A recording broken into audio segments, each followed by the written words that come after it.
Yes guys, I hope you're doing well. Welcome back to a brand new video today where we're going to be talking about how you can impress any rugby coach. Now, this may be for a rugby trial where you're, being selected for the chance to play at a high level for a representative side, or you're just trying to play for a higher team within your club, your school, or your university. So I hope something that I mentioned today comes useful to you and you can apply it into your own game. But with that being said, I'm going to go through a bunch of these points that I have written down on this piece of paper to help you. But before I do, I just want to say a big thank you to you guys for subscribing to the channel and supporting me. I do appreciate it. The goal of this channel is just to help and give as much help and aid to players who are trying to play at a high level and improve rugby players' skills. And yeah, it's all about improvement. So if that's something you guys are all about and you want more of, please do let me know in the comments, and yeah, just keep on supporting because I'm really grateful. So let's get into it then. The first thing I have written down is body language. And when I say body language, it's all about how you present yourself in terms of how you are as a person, but also as a player.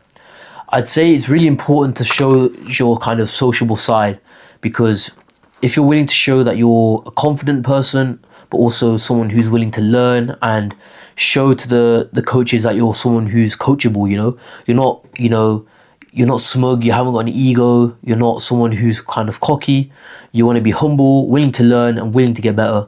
That's something that coaches really recognize and really do appreciate, because you got to remember and put yourself in their shoes.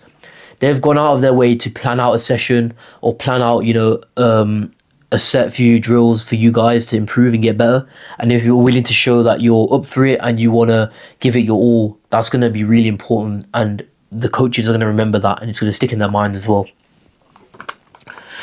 So then the next thing I have on the list is working off the ball. What do I mean by working off the ball? So a lot of the time I think rugby players feel like they're always under the telescope when they've got the ball in their hands specifically, and I'll be honest, that's not 100% true by any means. You have so much more of an impact when you're off the ball than you do when you have it in your hands, whether that's what you're saying in terms of communicating what the opposition are doing maybe when you're defending, or trying to organize your team members to get into the right attacking shapes. Things like that are really important, and the coaches can really point that out, and it's going to make you stand out for the right reasons if you can apply that well into your game. But apart from that, I also think it's important to be clinical with your own skills. So for example, in defense, making sure you're in the right positions at the right time.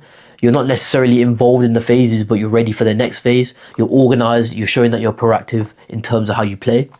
But then also in terms of attack, let's say you're not on the ball, but you're running a supportive line, or you're offering support, offering an option. That is going to be amazing, and the rugby coaches are going to be able to notice that, write that down, because that is the kind of things they want to see in their side.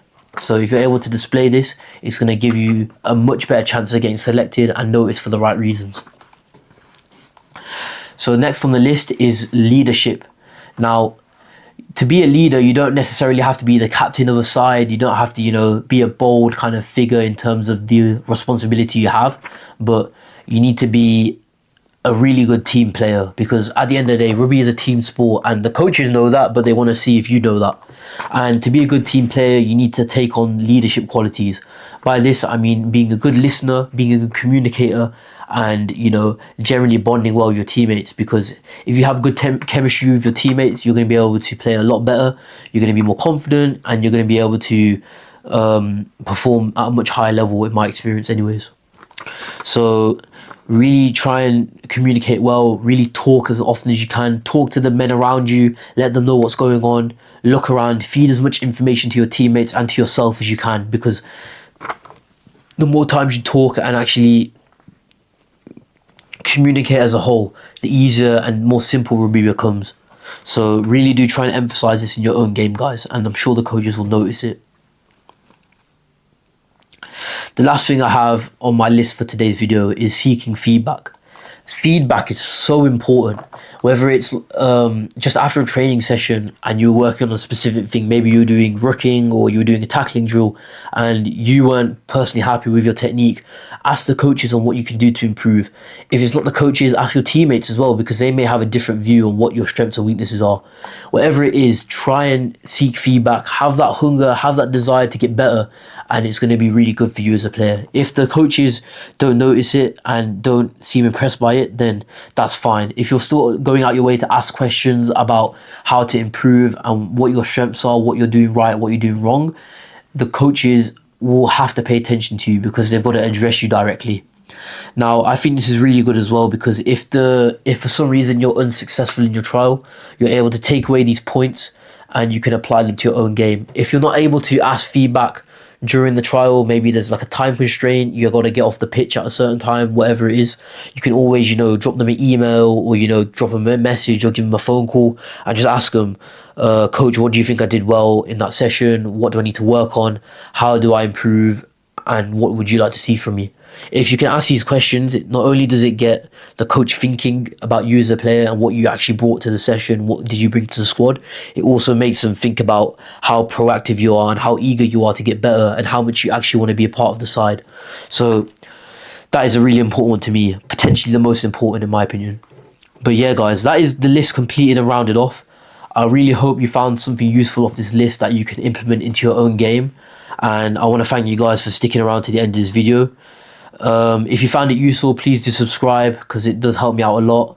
And I'm going to continue to post as often and frequently as I can to give you guys the best advice that you can use to play at a high level and improve your rugby. So with that being said, guys, I hope you guys have a great rest of your day. And yeah, take care. Thank you.